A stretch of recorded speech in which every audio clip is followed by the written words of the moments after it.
अल्लाह इस्लाम के लिए निकलोगे, मस्जिद और मदरसे के लिए निकलोगे, तो फिर आपके नारों के गूंज में दावत खिताब दे रहा हो कायद इब्ने कायद, कायद मिल्लत इस्लामिया, इमामुल इनकिलाब हजरत मौलाना फजलुर रहमान साहब को माइक पर तशरीफ लाएं और इस फाटे मारते हुए समंदर से खिताब फरमाएं।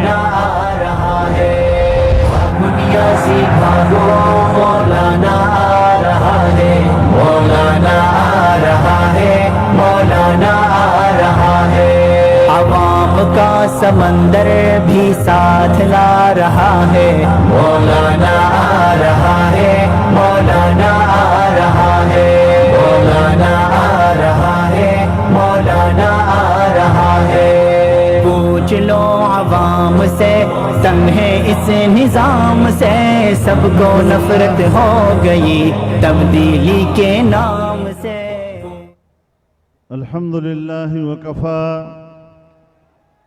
वसलामुन अला इबादिहिल्लज़ीना इस्तफ़ा ला सिय्यमा अला सय्यिदिर रुसुल व ख़ातमिल अंबिया व अला आलिहि व सहबिहि व मन बिहदिहि मुहतदा।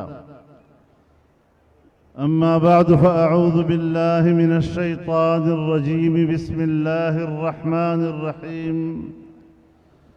वमा मुहम्मदुन इल्ला रसूल क़द ख़लत मिन क़ब्लिहिर रुसुल अफ़इन मात औ क़ुतिला इंक़लबतुम अला अअक़ाबिकुम वमन यन्क़लिब अला अक़बैहि फ़लन यदुर्रल्लाह शैअन वसयज्ज़िल्लाहु शाकिरीन। सदक़ल्लाहुल अज़ीम। जनाब सदर मोहतरम, स्टेज पर मौजूद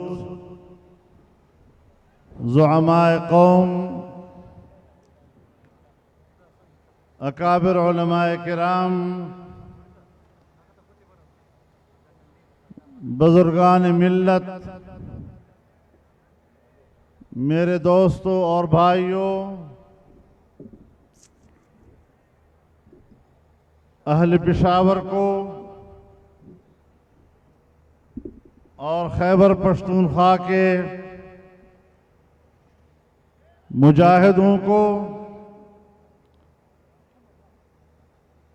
इस कामयाब कॉन्फ्रेंस के इनेकाद पर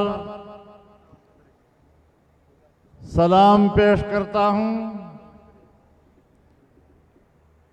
हज़रत मुफ्ती साहब रहमहुल्लाह के उन्वान से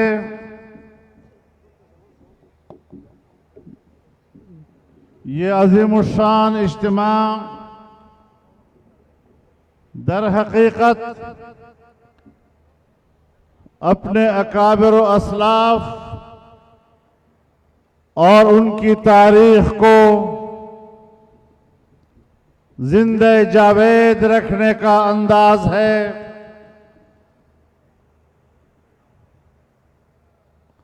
और हमारे अकाबिर व असलाफ ने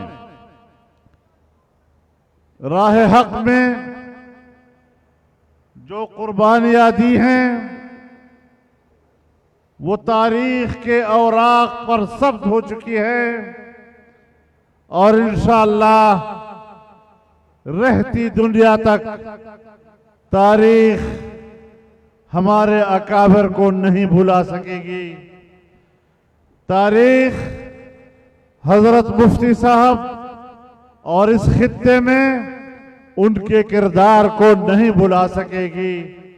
और इंशाअल्लाह आज जो उनके पैरोकारान यहाँ इस मैदान में पेशावर में जमा हैं, इंशाअल्लाह यही पैरोकार, यही सरफरोश इस वतन अजीज में इस्लाम का अजीमुशान इनकलाब बर्पा करेंगे। मेरे मोहतरम दोस्तों, इल्म इरफान की दुनिया में हजरत मुफ्ती साहब ने अपना एक मकाम पैदा किया। अहले इल्म और अहले इरफान उनके मकाम व मंजिलत को समझते हैं। उन्होंने दारुल इफ्ता में बैठकर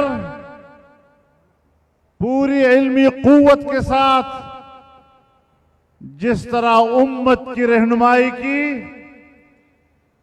जब तक वो हयात रहे, मुफ्ती आज़म पाकिस्तान उन्हीं का टाइटल रहा था।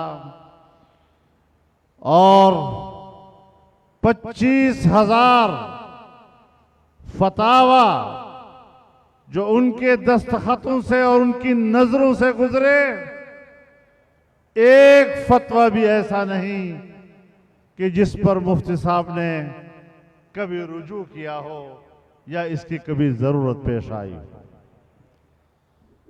मेरे मोहतरम दोस्तों,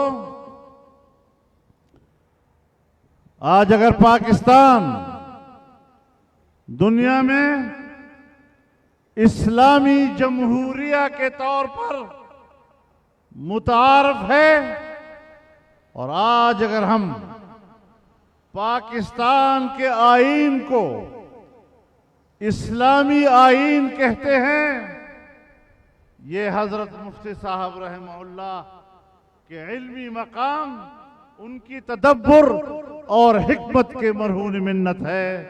और इंशाअल्लाह आज दुनिया कोशिश कर रही है कि आईन से इस्लामी दफात निकाल दिए जाएं। पाकिस्तान के आईन की इस्लामी हैसियत की बजाय उसे एक सेकुलर आईन बनाया जाए। एक इस्लामी पाकिस्तान की बजाय पाकिस्तान को एक सेकुलर पाकिस्तान बनाया जाए। लेकिन मैं इन तमाम कुव्वतों को कहना चाहता हूं कि आपका ये ख्वाब कभी भी शर्मिंदा ताबीर नहीं हो सकेगा, और पाकिस्तान एक इस्लामी वतन की हैसियत में जिंदा और ताबिंदा रहेगा। आपका ये अज़म मजबूत है या नहीं?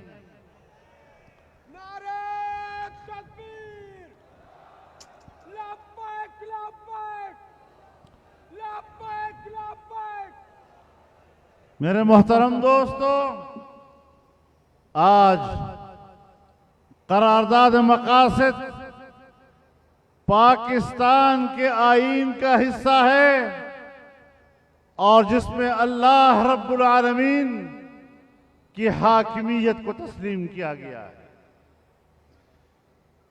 हमारे आईन में ये बात तय कर ली गई है कि इस्लाम पाकिस्तान का ममलकती निज़ाम होगा। हमारे आईन में ये बात तय कर ली गई है कि तमाम कवानीन कुरान और सुन्नत के मुताबिक बनेंगे। हमारे आईन में ये बात तय हो चुकी है कि कुरान और सुन्नत के मुनाफी कोई कानून नहीं बनेगा।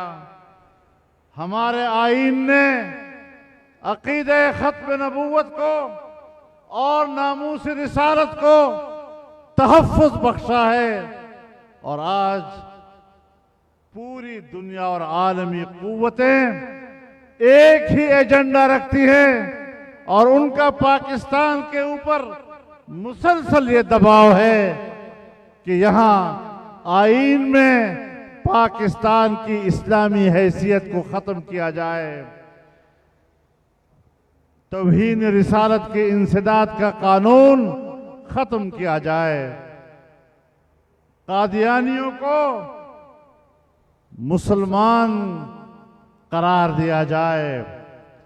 लेकिन मैं अमेरिका से लेकर यूरोपीय यूनियन और पूरे आलम कुफ्र को बताना चाहता हूं कि जब तक पाकिस्तान की सरजमीन पर इस्लाम के ये सरफरोश मौजूद हैं। तुम कुछ भी कर लो, तुम्हारा अंजाम पाकिस्तान की सरजमीन पर भी वही होगा जो तुम्हारा अंजाम अफगानिस्तान में हुआ है।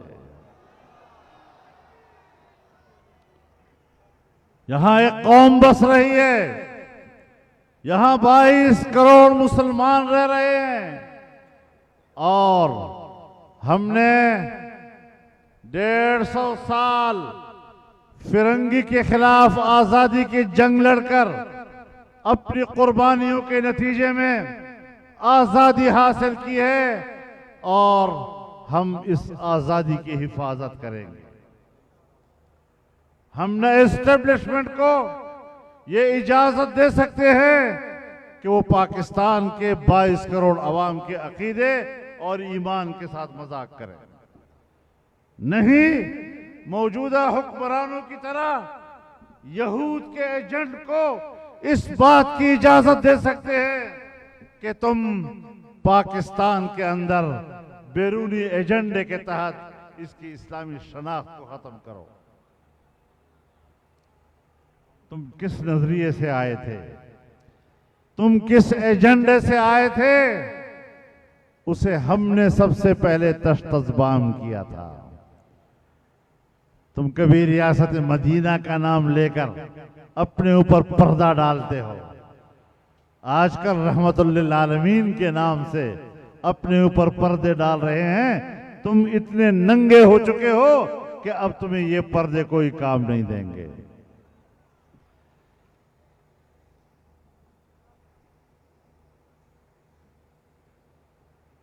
बहर रंगे के खाही, बहर रंगे के खाही, जाम मी पोश, मनंदाजे कदतरा मेशनासम। तुम जैसे भी लिबास पहनोगे, और आज तो अजीब तमाशा लग गया है। अल्लाह ने रूए जमीन पर इंसान को खलीफा बनाया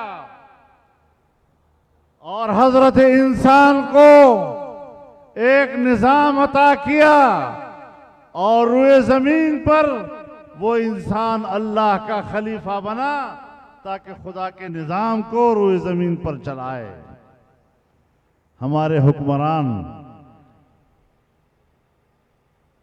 बज़ाहिर तो इंसान लग रहे हैं, लेकिन खुदा के खलीफा का किरदार अदा करने की बजाय वापस जिन्नात की तरफ चले गए हैं। पाकिस्तान को जिन्नात की रहनुमाई में चला रहे हैं, जादू टोने की बुनियाद पर मुल्क को चला रहे हैं। ये मुल्क जिन्नात के लिए नहीं बना था, ये मुल्क जिन्नात से रहनुमाई हासिल करने के लिए नहीं बना था। जिन्नात ने भी हमसे रहनुमाई लेनी है।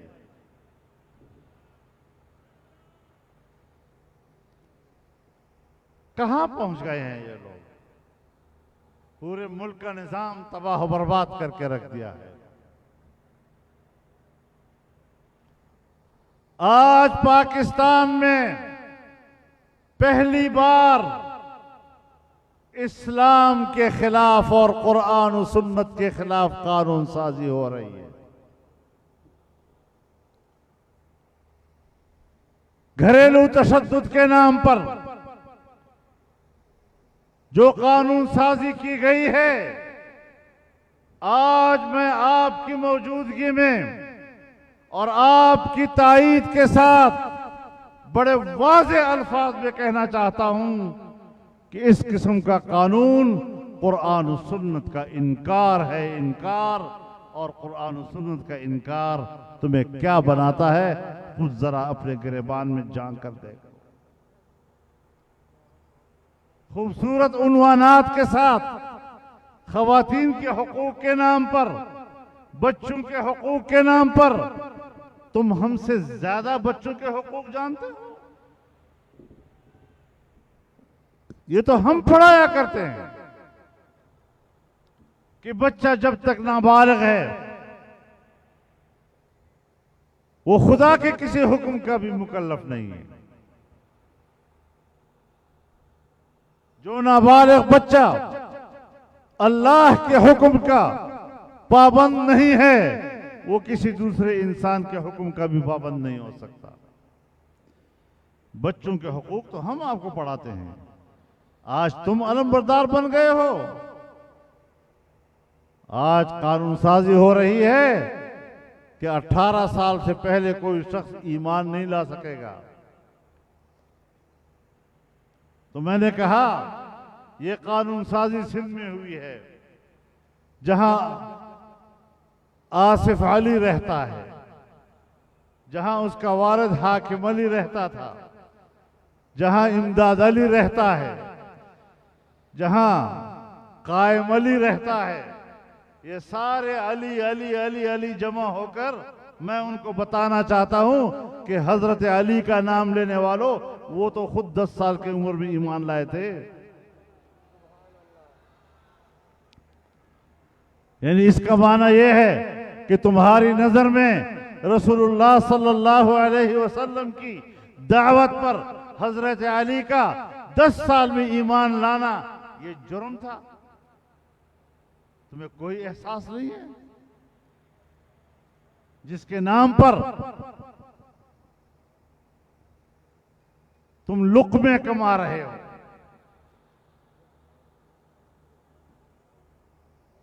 लेकिन कोई कानून साजी में उनकी कोई रहनुमाई नहीं लेनी आपने। कानून साजी में इनकी रहनुमाई लेना आपके लिए जुर्म हो गया है। तो मेरे मोहतरम दोस्तों, आज हम जिस मैदान में हैं, याद रखें किसी भी रियासत के लिए और किसी भी रियासत की बका के लिए 2 चीजें नागुज़ीर होती हैं। एक उसकी दिफाई कुव्वत और एक उसकी इक्तिसादी कुव्वत। एक जमाना था जब दारोमदार दिफाई कुव्वत पर हुआ करता था, लेकिन आज जमानों की तब्दीली के साथ रियासतों के बका का दारोमदार अब माशी कुव्वत पर हो गया है। रूस बहुत बड़ी ताकत थी, लेकिन अफगानिस्तान में जंग लड़ते हुए वो माशी इन्हितात का शिकार हुआ और शिकस्त तस्लीम करके चला गया। आज मगरिब की सरमायादारियत के मुकाबले में चीन ने एक नई जंग शुरू की है और वो इक्तिसादी हिकमत अमली के हवाले से। दुनिया जानती है कि जब तक हम इक्तिसादी लिहाज से ताकतवर नहीं होंगे, हम खारजा पॉलिसी भी नहीं बना सकते। और मैं आपको समझाना चाहता हूं, एक मिसाल से समझाना चाहता हूं। हिंदुस्तान में यही बीजेपी की हुकूमत थी और इस बीजेपी की हुकूमत का वजीर आजम वाजपेयी था। वो बस में पाकिस्तान आया, लाहौर के मीनार पाकिस्तान पर खड़ा हुआ और कहा मैं पाकिस्तान को दिल से तस्लीम करता हूं। क्यों कहा? कि पाकिस्तान उस वक्त इक्तिसादी लिहाज से ताकतवर था और हिंदुस्तान पाकिस्तान के साथ तिजारत करना चाहता था। वो झुक के आया आपके पास। आज भी वहां बीजेपी की हुकूमत है, लेकिन मोदी सरकार जो इस वक्त बीजेपी की हुकूमत की क़यादत कर रहा है, उसका रवैया पाकिस्तान के साथ क्या है? वो कहां खड़े हैं और हम कहां खड़े हैं? आज उसने कश्मीर हमसे छीन लिया है। और मैंने पार्लियामेंट में कहा था उस वक्त, अपनी ही इत्तेहादी से इख्तलाफ करते हुए, कि जिस अंदाज के साथ आप कबायली एजेंसियों का और फाटा का पाकिस्तान के आईन के आर्टिकल 247 के तहत खुसूसी हैसियत हासिल थी, हमने इस दफे को खत्म कर दिया। हिंदुस्तान में हिंदुस्तान के आईन के आर्टिकल 370 के तहत कश्मीर को खुसूसी हैसियत हासिल थी, उन्होंने 370 को खत्म कर दिया। अब आप बताएं कि आप अपने इंतजाम को कहां रख खड़े हैं, और वो आपसे उसी बुनियाद पर, उसी उसूल के तहत कश्मीर ले चुका है। और हम कहते हैं जी हम कश्मीर की जंग लड़ेंगे। आपने तो कश्मीर को बेचा है, आपने तो कश्मीर उनके हवाले किया है।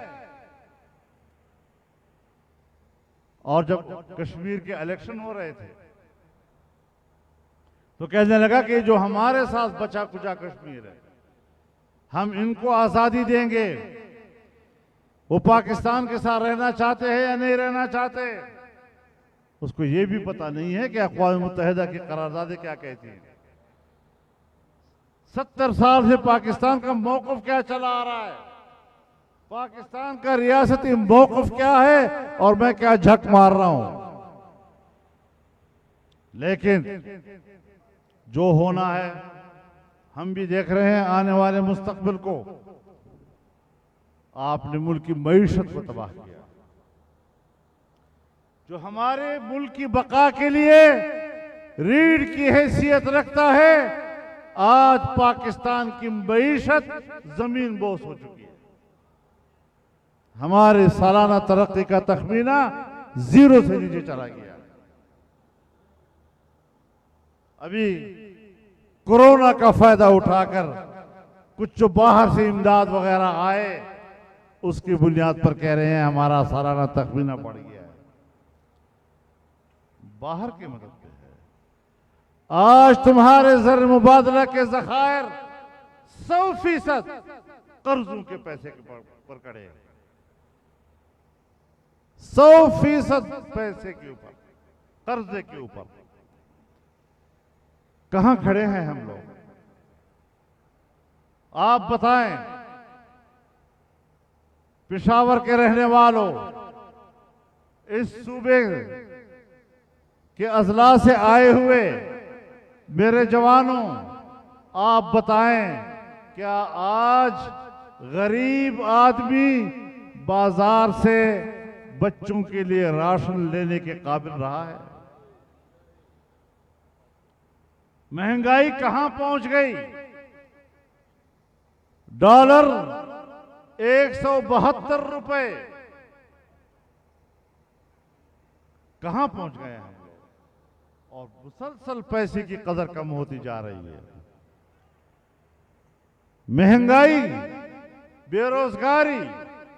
कह रहा था मैंने नौजवानों को 1 करोड़ नौकरियां देनी है। अभी 2-3 सालों में 30 लाख लोगों को निकाला है नौकरियों से। नौकरी देनी क्या है उसने? 30 लाख लोगों को बेरोजगार कर दिया। और मैं पूछता हूं इन अक्ल वालों से, कमबख्त तो कुछ तो सोचो। 74 साल में पाकिस्तान के कुल मुलाजिमीन, बड़े ओहदे हो या छोटे ओहदे, कुल मुलाजिमीन की तादाद अभी तक 1 करोड़ तक नहीं पहुंची। और तुमने नौजवानों को 1 साल के अंदर 1 करोड़ नौकरियां देनी थी। हमने क्यों इतबार किया उसके ऊपर? मेरे नौजवान की बेरोजगारी का और उसकी कसम पुरसी का गलत फायदा उठाते हुए तुमने उनको धोखे दिए, नई नस्ल को धोखा दिया। तुमने अखलाकी तौर पर उनको दिवालिया किया। तुमने उनको सब्ज बाग दिखाए और वीराने में जाके छोड़ दिया।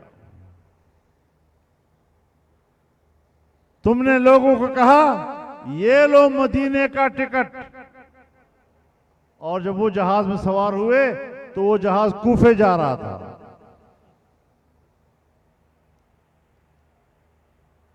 तुमने अपनी मंजिल मदीने के बजाय कूफे को रखा है। कौम के साथ इतना बड़ा ब्लंडर तारीख में नहीं हो सकता।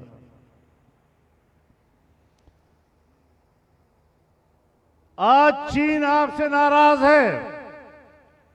70 अरब डॉलर की सरमायाकारी वो पाकिस्तान में कर रहा था और पाकिस्तान की दोस्ती पर एतमाद किया कि पूरी दुनिया के साथ तिजारत का आगाज उसने पाकिस्तान के सीपैक के आगाज किया।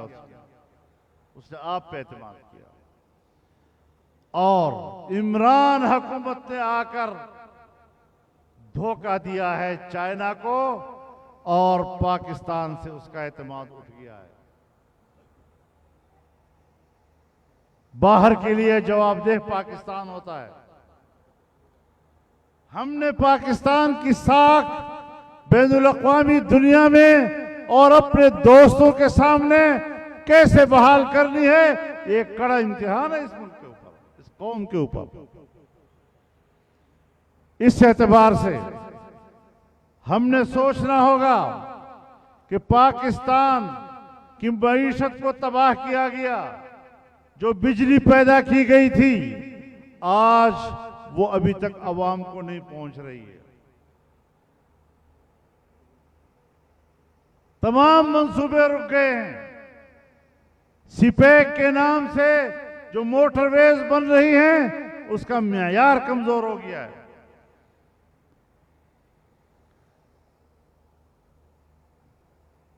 अफगानिस्तान की यह सूरत हाल है। मैं हैरान इस बात पर हूं कि खुद अमेरिका ने अमारत इस्लामिया के साथ 1 साल या 2 साल के तवील मुज़ाकरात के नतीजे में बाकायदा मुआहिदा किया है। दस्तखत हुए हैं दोनों के दरमियान और अमेरिका ने उस मुआहिदे के तहत अमारत इस्लामिया का लफ्ज कबूल किया है। आज जब अफगानिस्तान में अमारत इस्लामिया की हुकूमत कायम हुई तो अमेरिका शर्त पेश करता है कि पहले इंसानी हुकूक का तहफ़्फ़ुज़ करो, फिर ख़वातीन की तालीम की बात करता है। भाई जरा तालिबान को मुस्तहकम तो होने दो। सबसे पहले तो अफगानिस्तान में इस्तिक़लाल की ज़रूरत है, अमन के इस्तेहकाम की ज़रूरत है, फिर सियासी इस्तेहकाम की ज़रूरत है। उनको कई मराहिल से गुजरना होगा। अभी वो इब्तिदाई मराहिल में हैं और आप शराइत पेश कर रहे हैं। ये दुनिया के मुआहिदात में किसी मुल्क की इंतहाई यानी अखलाकी लिहाज से इसका कोई जवाब नहीं।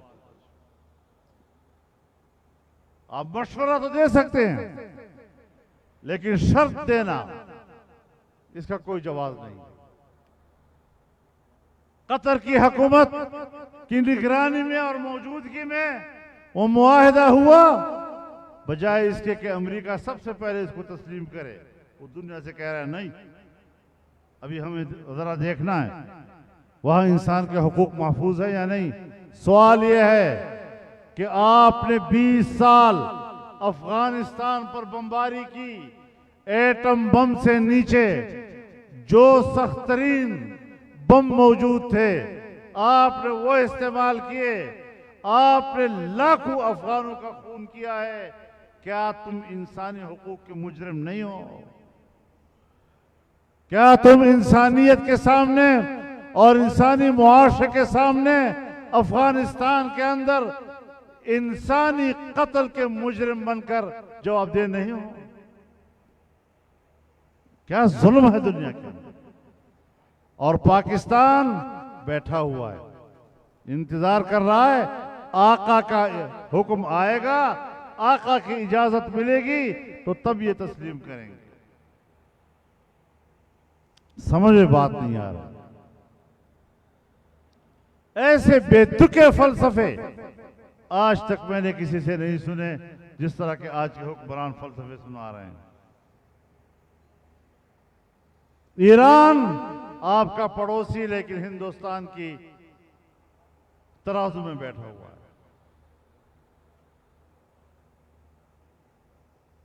पाकिस्तान के खिलाफ अमेरिका आज इंडिया को ताकतवर बना रहा है।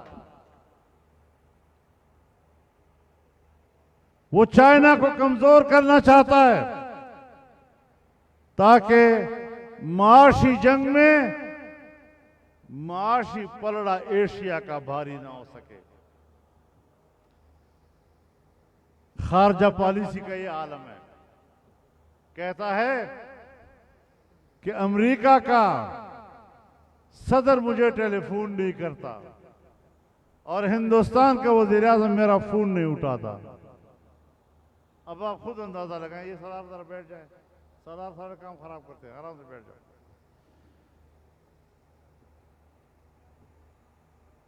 तो ये सूरत हाल कि एक मुल्क मेरा फोन नहीं उठा रहा, दूसरा मुल्क मुझे फोन नहीं कर रहा, ये खारजा पॉलिसी है आपकी। क्यों तुम्हें कोई पूछने वाला नहीं? इसलिए कि तुम नाजायज हुकूमत। क्यों दुनिया में तुम्हारी कदर और कीमत नहीं? अक़वाम मुत्तहिदा का इजलास हो रहा है और ये पाकिस्तान से वीडियो लिंक के जरिए खिताब कर रहा है। क्यों? वो जाएगा तो वहां कोई उसको मिलेगा नहीं, कोई मुलाकात नहीं करेगा उससे। ये तेरी हैसियत है और फिर हम पर मुसल्लत हो, कौम पर मुसल्लत हो, धांधली के जरिए मुसल्लत हो। और तो तुरफा तमाशा तो ये है कि जो लोग इनको लाए हैं इख्तिदार में, जो इनके मुहसिन हैं, अब उनको लड़ गया है। और DGI-SI का मामला उसने मिस हैंडल किया है। क्या चीज है ये? क्या तोहफा इन्होंने हमें दिया है? मैं एस्टेब्लिशमेंट से भी कहना चाहता हूं कि पता नहीं तुम किस उम्मीद से इसको लाए थे, तुमने किस उम्मीद पर इसके लिए धांधलियां की। अगर मुझे फौज का इदारा अजीज ना होता, अगर ये मेरे मुल्क के दिफाई लाइन ना होती, इसकी मेरे नजर में अहमियत ना होती, तो मैं ये जरूर कहता कि शुक्र है कि बिलाखिर तुम्हें लड़ गया है। लेकिन हम अफराद से गिला कर सकते हैं, लेकिन दिफाई इदारा पाकिस्तान का इदारा है। इदारे का हम जरूर चाहेंगे कि वो ताकतवर रहे और वो पाकिस्तान की दिफाई सलाहियत उसकी महफूज रहे।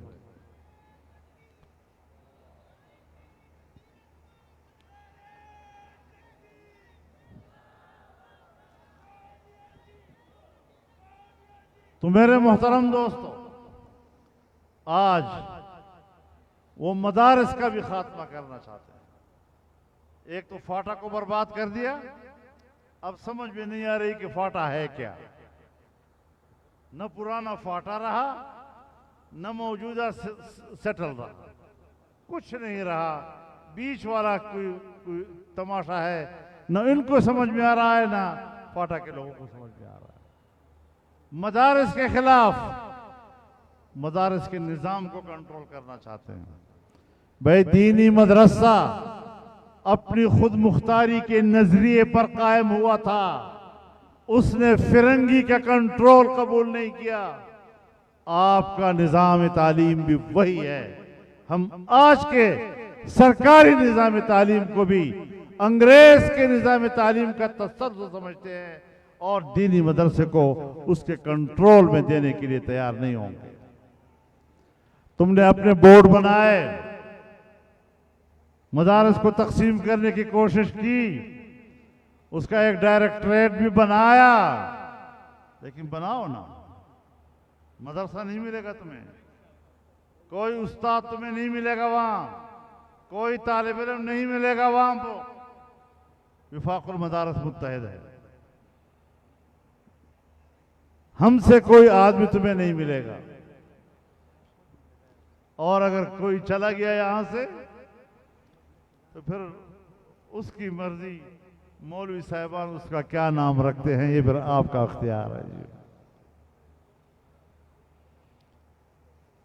हमें कोई सरकारी बोर्ड मदारिस का कबूल नहीं है।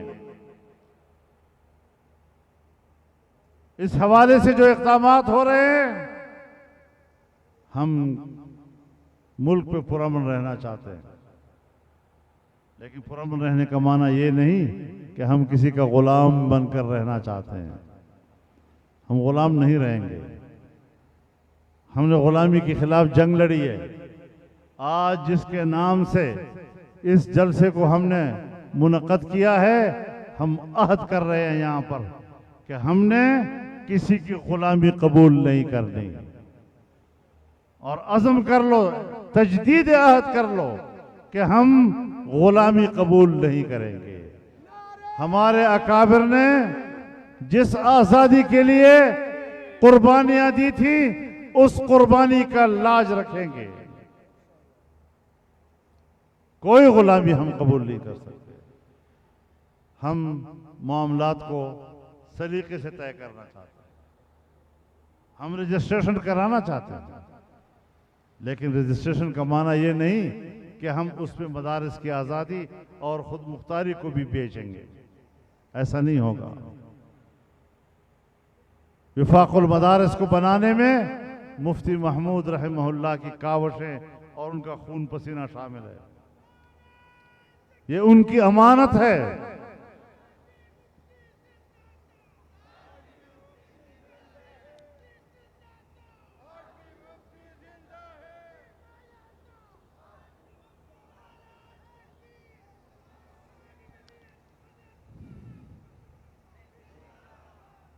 तो इंशाअल्लाहुल अज़ीज़ हमने ही इस मुल्क को इंशाअल्लाह अल्लाह के फज़ल करम से ठीक करना है। वक्त आ रहा है।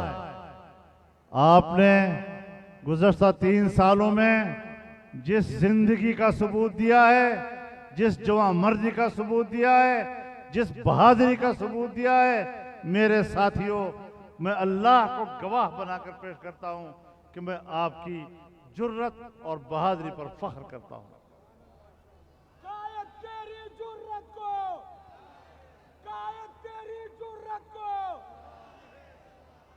हम अपनी सफों में वहदत पैदा करेंगे। अगर इन्होंने कोशिश की जमीयत को तोड़ने की तो इंशाअल्लाह मायूसी होगी। अगर इन्होंने विफाक को तोड़ने की कोशिश की तो उनको मायूसी का सामना करना पड़ेगा। हम एक सफ हैं। अगर दूसरा इदारा चाहता है कि मैं मुत्तहिद रहूं तो हम भी चाहते हैं कि हम मुत्तहिद रहें। अगर हम आपकी सफों में दरार पैदा करने के लिए कोई किरदार अदा नहीं करना चाहते तो आप भी फिर हमारे सफों में कोई दरार पैदा करने की कोशिश मत कीजिए। जमीयत एक है और इसके अलावा कोई जमीयत नहीं है। ठीक है या नहीं? कोई जमीयत नहीं है। विफाक एक है और उसके अलावा कोई विफाक नहीं है। और इंशाअल्लाहुल अज़ीज़ हम अपने अकायद के लिए, अपने नजरियात के लिए जान की कुर्बानी तक देने के लिए तैयार हैं। हमने हमेशा सियासी और जमहूरी और आईनी और कानूनी जद्दोजहद पर यकीन रखा है और उसी हवाले से हमारा सफर आगे बढ़ रहा है।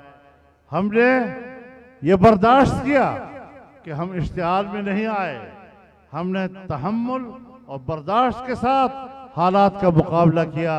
आज अगर पाकिस्तान में अमन है तो इन नौजवानों की मरहून मिन्नत है, मुफ्ती महमूद के पैरोकारों के मरहून मिन्नत है। अगर ये जंग छेड़ना चाहते तो अफगानिस्तान बन सकता था, लेकिन हमने पाकिस्तान को पुरअमन रखा है, मदारिस से पुरअमन रखा है, मदारस के जवानों ने पूरा मन रखा है, जमीयत उलमा के कारकुनों ने पूरा मन रखा है, और जमीयत एक पाकिस्तान की बात करती है, जमीयत मुत्तहिदा पाकिस्तान की बात करती है, जमीयत उलमा इस्लाम आईन पाकिस्तान की बात करती है, लेकिन अपने नजरियात पर कोई समझौता करने के लिए तैयार नहीं है। तो हमारा ये पैगाम बड़ा वाज़ेह है, और इस पूरे अहम और मजबूत पैगाम के साथ हमने आगे बढ़ना है। ऐसे हुक्मरानों का तख्ता उलटना हमारा हक बनता है, जिस तरह के हुक्मरान आज हम पर मुसल्लत है। हम ऐसी हुकूमत को तस्लीम नहीं करते। हमने ऐसे हुक्मरानों के हाथ पर बैत नहीं की। हमने इसको जायज हुकूमत भी नहीं माना, और जायज नाजायज तो हमने कहा है ना कि ये नाजायज हुकूमत है, नाअहल तो यह खुद साबित हुआ है, और कल तक बोंगियां मार रहा है। तो ऐसी सूरत हाल में इंशाअल्लाह हम पूरा मुल्क एक सफ हैं, और एक सफ होकर हमने आगे बढ़ना है। तमाम सियासी कुव्वतों को साथ लेकर चलना है, और इंशाअल्लाह इस आमिराना शक्ल, आमरीत बसूरत जमहूरियत, ये हमें कबूल नहीं है। हमें आइन के मुताबिक जायज़ हुकूमत कबूल है, और इसके अलावा कोई हमें हुकूमत कबूल नहीं है।